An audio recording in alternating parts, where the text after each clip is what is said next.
Amigos, ¿cómo están? Buenas tardes. Pues aquí estamos nuevamente para presentarles, ya saben, información interesante. Eso esperamos que les parezca muy bien.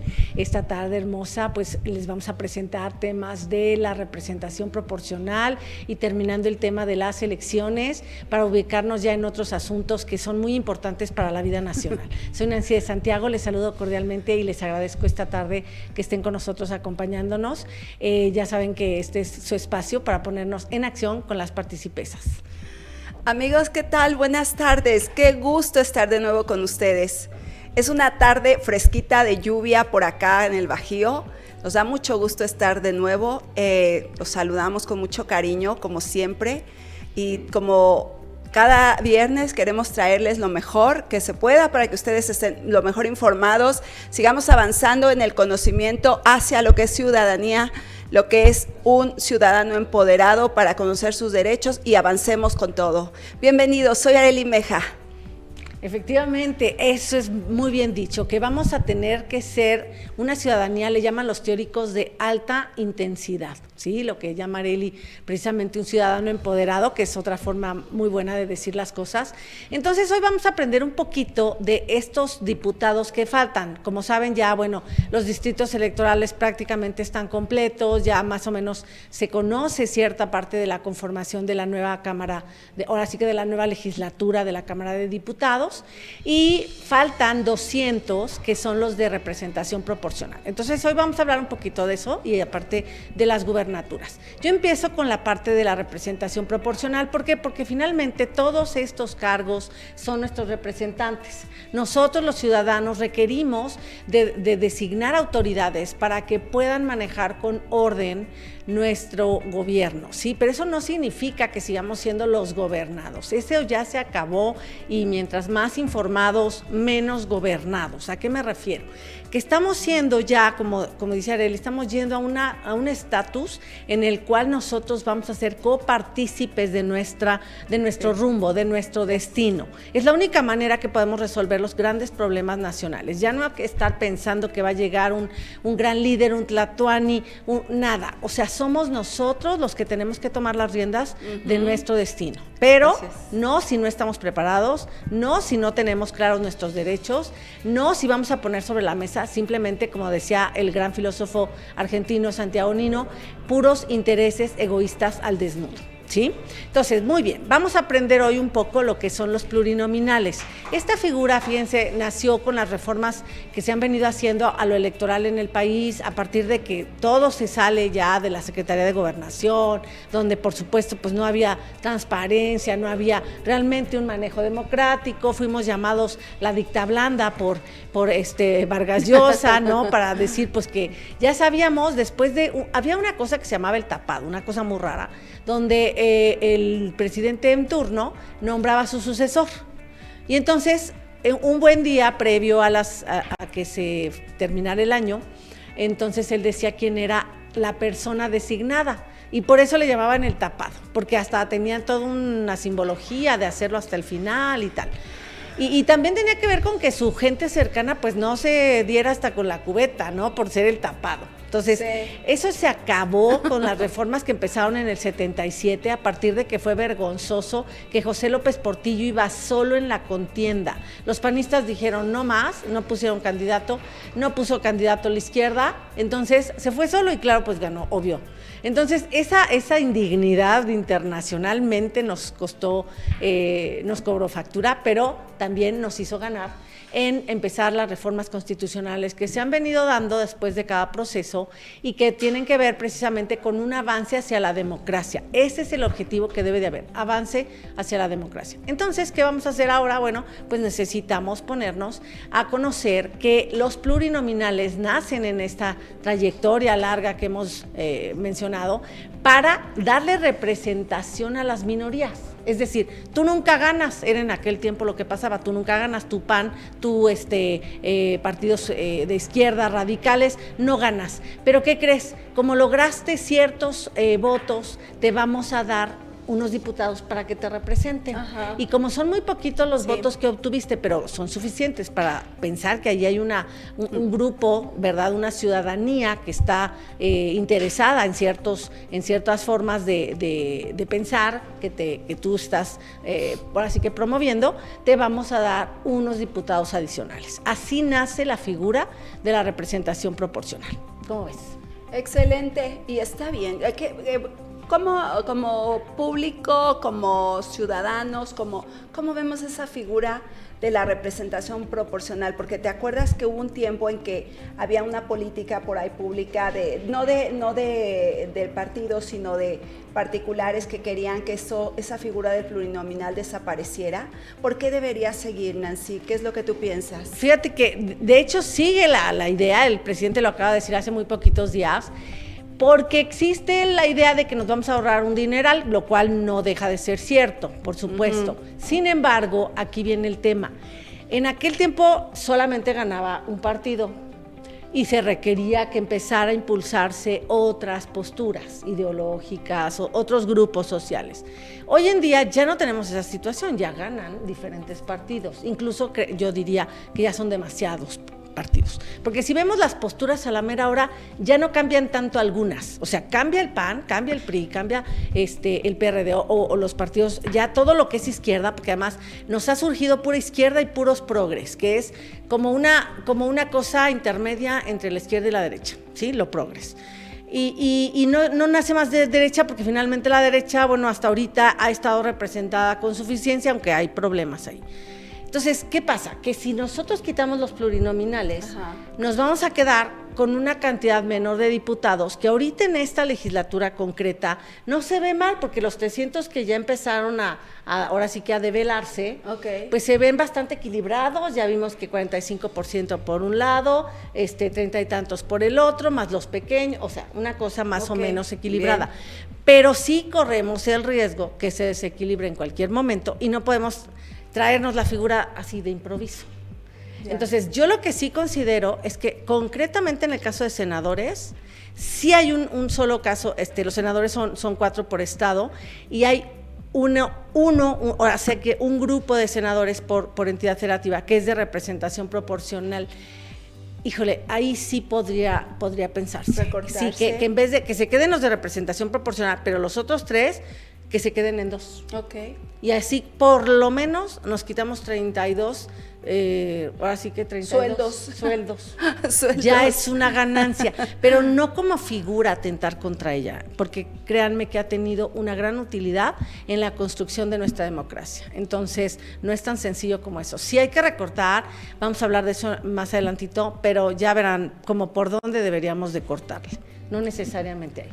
Bueno, pero sí, entiendo esa parte, está muy clara, aunque, ¿y qué tal los gastos que se dan? Porque esto también es que hay que mencionarlo, cuando todos los gastos que los senadores y los diputados generan se carga a la bancada del grupo parlamentario al que pertenecen. Sí, esas partidas, como decía yo, en un momento más lo vamos a comentar así ya más ampliamente, pero sí, ahí sí hay mucho que revisar. Y bueno, por ejemplo, una vez platicaba con Nancy en las visitas desde que de la universidad nos han llevado, cuando estudiaba la licenciatura, ir a visitar el Congreso de la Unión, y también fui a la Suprema Corte de Justicia y todo. Pero además yo vi cosas, pues a mí me gustaron, pero quizás no le parece muy agradable a la gente. Sin embargo, en alguna parte son necesarias. Por ejemplo, un comedor ahí para que coman los diputados y no tengan que salir. Porque, por ejemplo, San Lázaro está un poco apartado, entonces es muy grande el búnker donde ellos están, y para no tener que salir a la calle a buscar un restaurante, hay un restaurante ahí, y también hay peluquería, y hay espacio, hay sus zonas de descanso para cuando tienen que sesionar muy tarde. O sea, esas son cosas ciertamente necesarias. La diferencia es que no son austeras. Esa es la diferencia. Exacto. Sí, porque yo desayuné una vez ahí en el Congreso y es como si estuviera en el Gallery. Entonces, el Gallery es uno que ponían en el autódromo, o en el Centro Banamex, cuando era en aquella época la hermosa exhibición de autos espectaculares que traían a México, se hacía una exhibición y ahí había un restaurante que se llamaba Gallery, que tenía viandas de primer nivel y se comía delicioso. Entonces así estaba el Congreso de la Unión. Sí, son gastos de los que mencionábamos como revisables, porque si bien es cierto, está muy claro que necesitan servicios para la atención a su trabajo, máxime cuando hacen sesiones que son kilométricas. Entonces, el tema es por qué tienen en un pueblo pobre, decía este señor que ahora está en la silla presidencial, tenemos un pueblo pobre y tenemos funcionarios ricos, ¿no? O sea, creo que sí hay límites. Por ahí había una partida de 3,000 pesos para comidas que aplica al INE también, que aplica a otros organismos autónomos. Diario. Así es imposible pensar que en esa cantidad, en esa cuota, no vengan alcohol.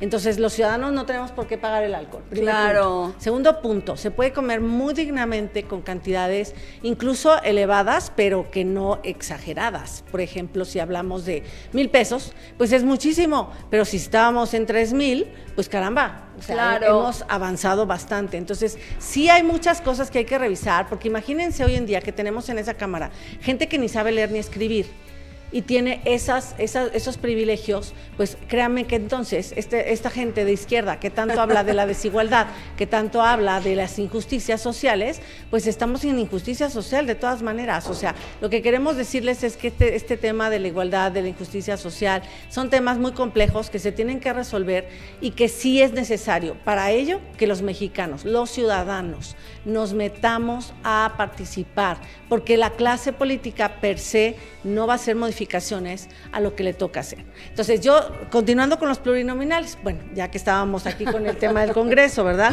Sí quiero decirles, ¿cómo se hace ahora sí que esta asignación? Porque los otros son muy fáciles. Tenemos distritos electorales, que son unas demarcaciones territoriales que están asociadas con la densidad demográfica, ¿sí? Por eso de repente cambian. ¿Por qué? Porque mucha gente se mueve y entonces te queda más gente en un lugar que en otra y tienes que mover el distrito un poco, porque se trata de que los distritos, como tienen secciones, de eso se conforma un distrito, ajá, y en las secciones ustedes saben que hay casillas, entonces para manejar una elección tienes que tener un control, un orden, y esto viene desde ahora sí que lo saben, desde los textos constitucionales previos, ya habíamos hablado de distritos. Entonces, así de esa manera se van haciendo los apartados que son territoriales, que son poblacionales y que tienen que ver con la situación de política, ¿sí? Que vamos a generar voto ahí, por ende, ahí están los distritos, y están las secciones y están las casillas. Entonces, ¿qué pasa cuando los distritos se van ampliando hacia lo que es un estado? Bueno, varios estados forman una circunscripción territorial. Sí. Esto es para dividir el país en zonas también geográficas, pero que abarquen lo que viene a ser una región representada. Esa región representada van a ser distritos que se llaman plurinominales, a diferencia de ese por el que tú votas. Cuando está el nombre del candidato o candidata y habla de el distrito fulano de tal, federal o local en su caso, estás hablando de uninominal, es una persona, ajá, ¿sí? Y estás hablando de mayoría relativa porque, sí, exactamente, contra lo que sería pluri, porque estás hablando de mayoría relativa porque va a ganar con un voto de diferencia que sea, es mayoría, ¿sí? Contra los demás. Entonces, esta mayoría relativa o uninominal es el distrito típico donde nosotros sí sabemos quién es el diputado por el que estamos votando, diputada, y que sabemos quién se va a sentar en la silla y quién es su suplente.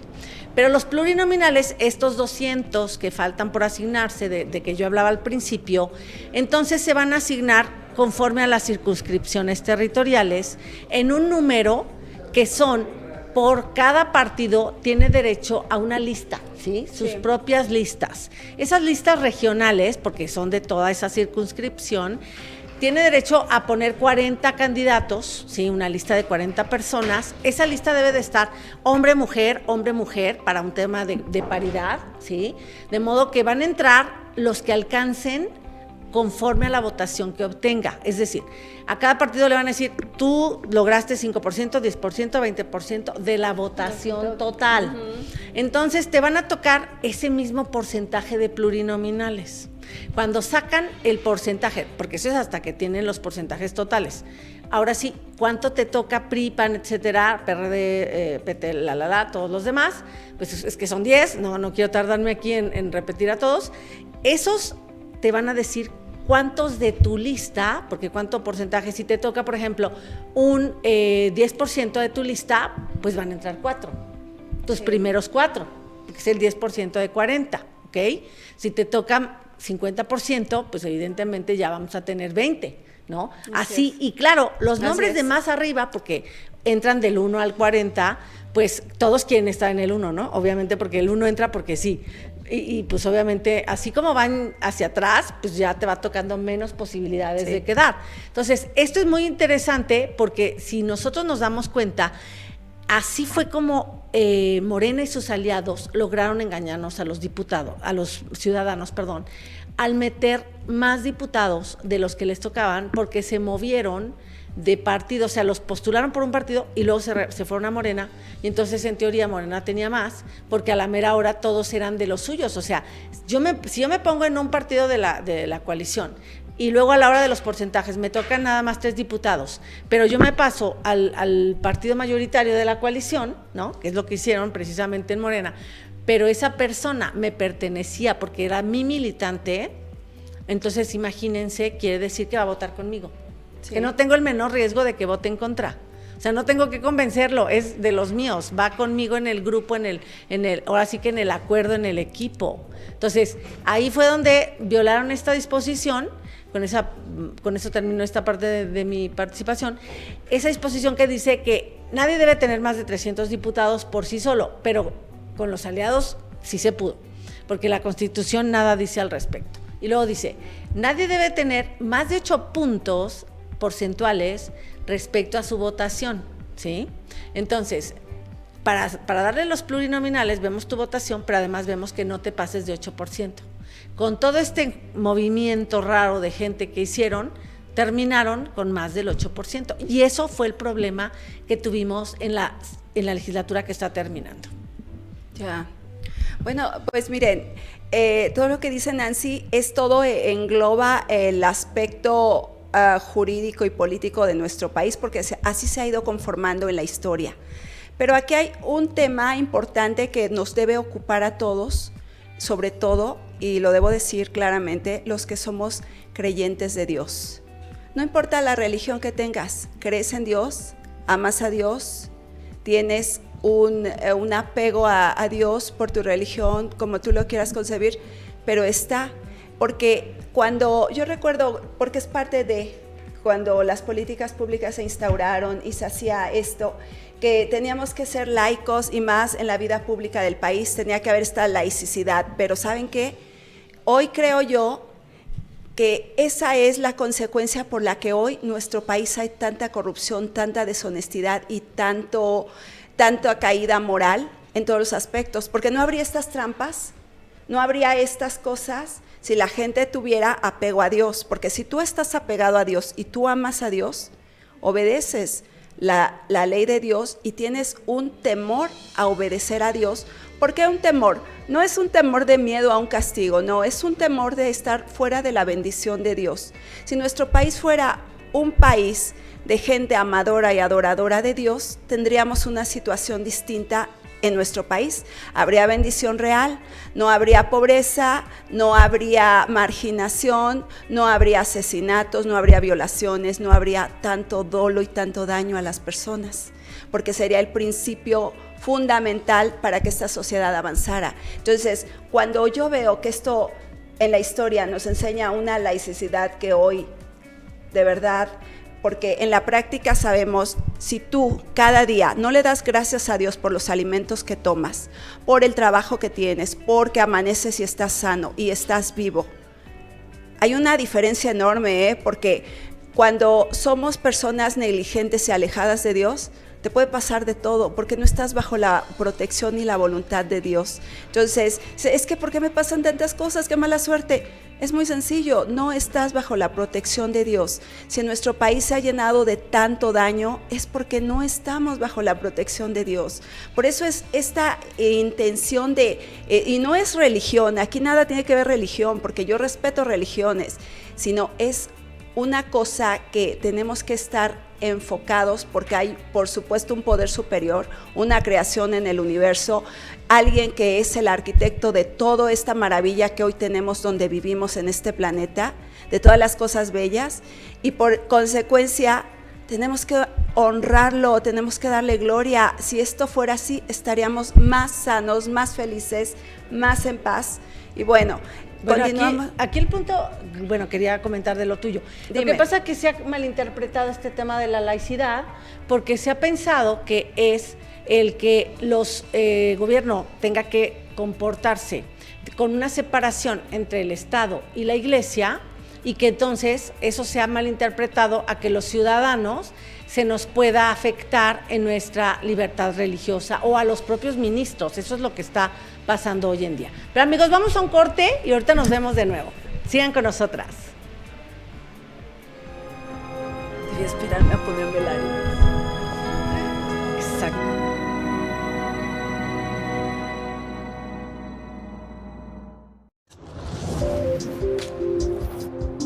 Barra de opinión. Presten atención, la verdad es que hemos tenido buena audiencia. Y ciertamente... Entonces, pues tenemos que seguir con estas... Bienvenidos a una emisión más de la Sobremesa Política. Hola, ¿cómo están? Mujer, amiga Viri, te saludo, ¿cómo estás? Hola, buenas tardes. Canal Foro CX marca la diferencia. El llanero solitario.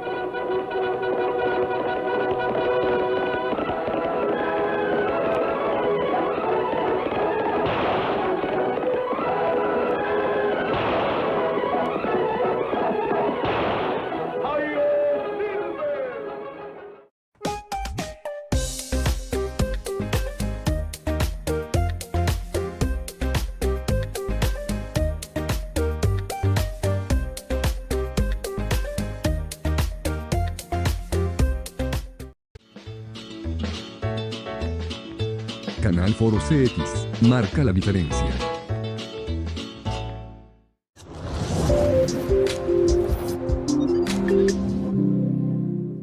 Todos los enfermos le tenían un gran cariño. En realidad no regresé por eso. Te reciben con tal amor. Son los lugares ver sus películas, pero él lo hacía todo. En esta ocasión me encuentro con 3 muchachotes bien.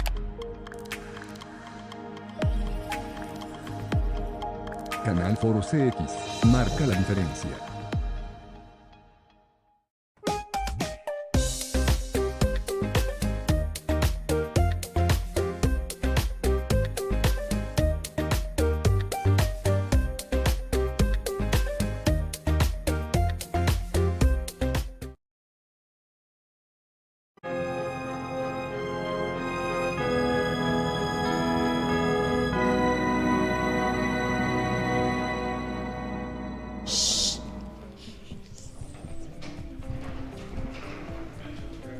Muy bien, amigos, seguimos con ustedes. Pues bueno, ahora les comento. Hay unos requisitos para que te acepten tus listas. O sea, tú, para que puedas tener derecho a inscribir tus listas, necesitas poner candidatos al menos en 200 distritos de los de mayoría relativa. Sí, aunque ustedes no lo crean, es que hay partidos que de repente no juntan los candidatos, entonces no contienden en todos los distritos, ¿ok? Entonces, si al menos contiendes en 200, te van a permitir que pongas tus listas para la representación proporcional, primer requisito. Segundo requisito, o sea, ya tienes tus listas, ya votamos, ya todo, y llega los porcentajes finales de votación, solamente vas a poder tener, ahora sí que la posibilidad de que te asignen a gente de esas listas que ya presentaste y ya inscribiste con el 3% de la votación total lograda. Es decir, partido que ya tenga su registro, pero que entonces no saque el 3% de la votación, pues va a perder el registro.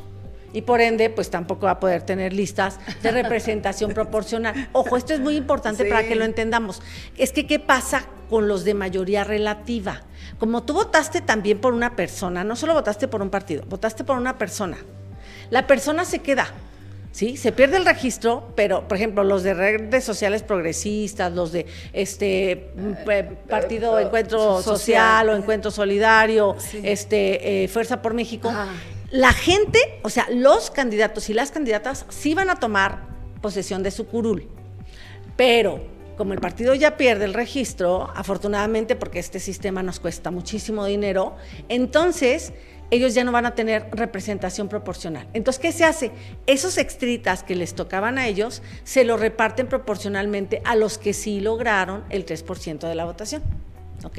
Y hay unas fórmulas de las cuales no vamos a platicar porque es algo sumamente complejo, pero así es para que entendamos cuando ya se asignen, hablaremos de ello en agosto por ahí, que los van a asignar, pues vamos a comentar precisamente cómo quedó la conformación ya completa de nuestra Cámara de Diputados. Muy bien, muy bien. Excelente. Ahora escuchen cómo quedó la conformación de los gobernadores de nuestro país, ¿no? Esas 16 gubernaturas que se jugaron, ¿no? En Baja California, antes estaba Javier Bonilla, en el norte, Javier Bonilla, y después ganó por Morena Mariana del Pilar Ávila. Morena, era una coalición Morena, PT y Partido Verde Ecologista. Una mujer.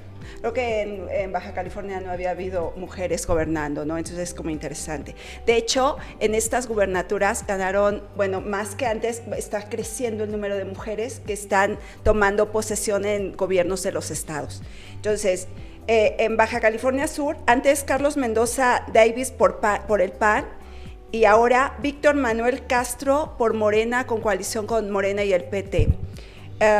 Campeche, antes Carlos Miguel Aiza González, que tuvo así como un periodo corto porque hizo como una suplencia del 2019 al 21, y que sustituyó a Alejandro Moreno Cárdenas, el que después se fue a ganar la presidencia del Comité Ejecutivo Nacional del PRI. Y ahora gana ahí Laida Sansores, esa señora que llegó a una coalición por Morena y el PT. Y que era priista. Claro, ahí vemos que aquí vamos a escuchar a algunas personas que han cambiado de partido, que han chapulineado. Chihuahua, antes Javier Corral, jurado por el PAN, y después Maru Campos por el PAN también. Ahí Chihuahua se siguió manteniendo, pero aquí viene otra mujer. Colima, antes Jorge Ignacio Pérez Sánchez por el PRI, él era por el PRI, y ahora Indira Vizcaíno Silva por la coalición Morena Nueva Alianza. Después Guerrero, antes Héctor Antonio Estudillo Flores del PRI, y fue sustituido en esta contienda por Evelyn Cecia Salgado Pineda por Morena, la hija de Félix Salgado Macedonio. Luego en Michoacán, antes Silvana Aureoles de Conejo por el PRD, y ahora lo vino a sustituir Alfredo Rodríguez Bedoya por Morena y el PT. Después tenemos en Nayarit, antes Antonio Echeverría García por el PAN, era el anterior, y vino a sustituirlo Miguel Ángel Navarro por Morena PT, coalición Morena PT. Después en Nuevo León, esta era aquí estaba pues el asunto interesante, porque aquí estaba un gobernador independiente, se supone, que antes era priista, que era el Jaime Rodríguez Calderón, el Bronco, y fue sustituido por Samuel García de Movimiento Ciudadano, ¿no? También es interesante porque es la primera vez que en Nuevo León ganan Movimiento Ciudadano una gubernatura. Querétaro normalmente en el pasado fue PRI, pero ya en los últimos años, más reciente, digamos a partir del 2000, empezó a ser gobernado, sí, por el 2000 más o menos, por el PAN. Entonces teníamos antes a Francisco Domínguez, bueno, que sigue siendo, todos los que he mencionado están todavía, ¿no? Hasta que tomen posesión estos que ganaron esta contienda. Francisco Domínguez, el famoso Pancho Domínguez del PAN, y ahora es sustituido por el senador Mauricio Curi, PAN, y sigue siendo empresarios ambos, también con interesantes carreras, ¿no? Entonces después tenemos en San Luis Potosí, antes a Juan Manuel Carrera por el PRI y ahora Ricardo Gallardo Cardona de una coalición del Partido Verde Ecologista y el PT. Y después tenemos en Sinaloa, antes a Quirino Ortiz Copel del PRI y ahora por Rubén Rocha Moya de Morena, del partido sinaloense. Es como un partido local. Entonces, como bueno, en su partido local avanzó. Sonora, antes por Claudia Pavlovich Arellano del PRI y ahora Alfonso Durazo, el que fue el secretario de Seguridad Pública a nivel nacional, que no hizo nada. Ese ganó por Morena.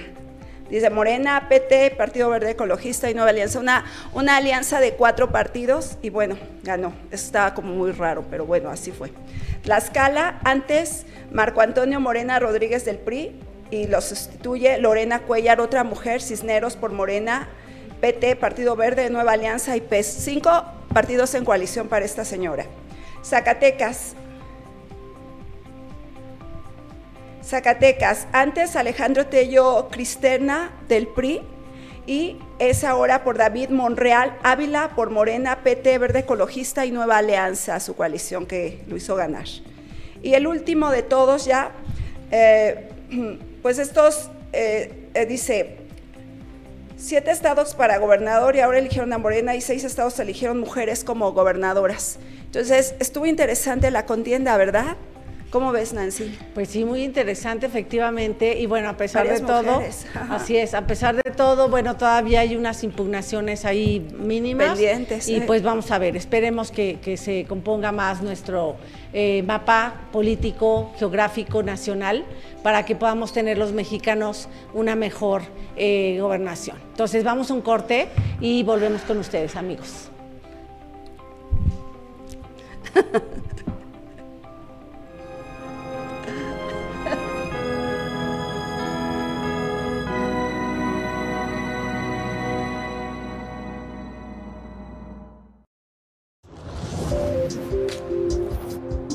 Barra de opinión. Presten atención, la verdad es que hemos tenido buena audiencia. Y ciertamente... Entonces, bueno, pues tenemos que seguir con estas... Bienvenidos a una emisión más de la sobremesa política. Hola, ¿cómo están? Mujer, amiga Viri, te saludo, ¿cómo estás? Hola, buenas Canal Foro CX marca la diferencia. El llanero solitario.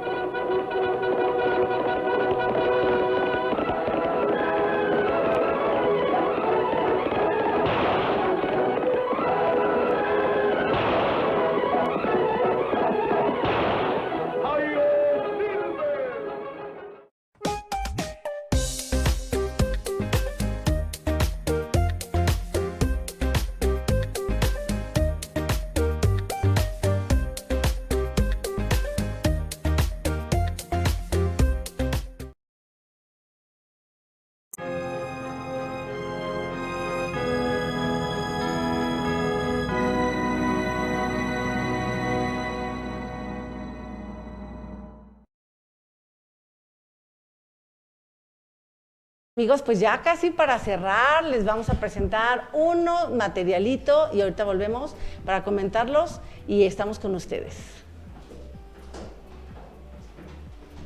No es posible que se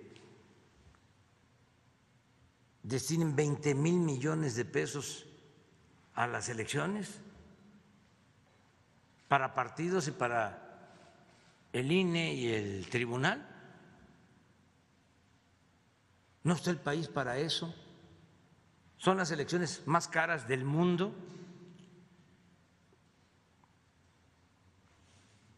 A bajar de esos costos. Necesitamos los recursos para el desarrollo, para el bienestar del pueblo. Otra cuestión, sector de la clase media, que siempre ha sido así, muy individualista, que le da la espalda al prójimo, aspiracionista, que lo que quiere es ser como los de arriba y encaramarse lo más que se pueda, sin escrúpulos morales de ninguna índole. Son partidarios de que el que no tranza no avanza. Es increíble cómo apoyan a gobiernos corruptos. Increíble. Yo lo atribuyo a que son muy susceptibles a la manipulación.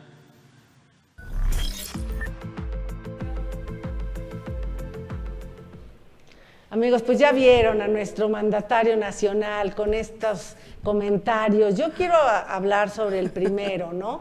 El tema de las elecciones más costosas, pero del mundo, por supuesto que lo son las que los mexicanos nos merecemos. Y voy a dar una claridad a este punto. Nuestras elecciones son costosas, en realidad, por los partidos políticos, y esa parte no nos la merecemos. Ahí es donde debemos de ahorrar. Los partidos tienen que aprender a hacer elecciones baratas y ese es el reto de ellos. A nosotros los ciudadanos no nos deben de tocar un peso. Sí puede haber una variación en los salarios de los consejeros, pues eso hay que revisarlo. Sí, pero ahí hay muchísimos gastos de gasolina, que son de los CAEs y de los supervisores, que ya saben qué es eso. Hay muchísimo gasto en mamparas, en urnas, en papelería, en lápices, en tinta indeleble, etcétera. Todo eso no se va a quitar y no tiene por qué quitarse. Y no vamos a ir a unas electrónicas porque ya sabemos lo que pasa en otros países con eso, ¿ok? Entonces, sí deben de ser costosas. Y el dinero del INE debe ser del INE para preservar su autonomía. Y esta cosa importante que es lo que el presidente dijo después de esto de los aspiracionistas y de los egoístas, yo quiero decirles algo, amigos.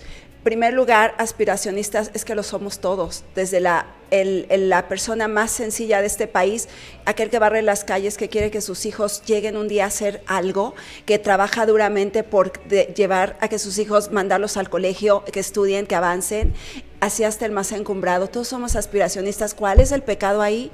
El otro, egoístas, este país solidario, egoístas nos volvió él, pero nosotros siempre, recuerden el terremoto del 85, no éramos siempre solidarios, te pasaba algo y todo el mundo nos ayudaba, nos pasaba algo, ayudar al que le pasaba, ayudar, todos ayudábamos. ¿Cuál egoístas? ¡Qué triste! Así es. Efectivamente, él ha polarizado este país, como bien dice Arely. Muy bien, amigos, hombre, el tiempo ya saben que es un tirano, caray. Quisiéramos quedarnos otro ratito, pero pues nada, la cosa sigue. Así que pues les agradecemos mucho esta tarde su presencia con nosotras. Soy Nancy de Santiago, los veo la próxima semana cuando nuevamente vuelva a ponerse en acción este espacio con las participesas.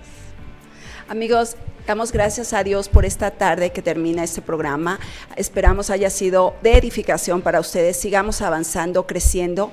Amemos a Dios, adoremos a Dios. Recuerden, de Él emana nuestra bendición, nuestra seguridad y que nuestro país sea un país que tenga la protección de Dios para que estemos bien todos. Obedezcamos al Señor, obedezcamos su ley. No cuesta nada. Cuando buscas a Dios con tu corazón, créeme, se derrama bendición en tu vida, en tu casa, en tu familia. Dios los bendiga a todos, amigos. Dios bendiga a nuestro país. Hasta la vista. Soy Arely Meja.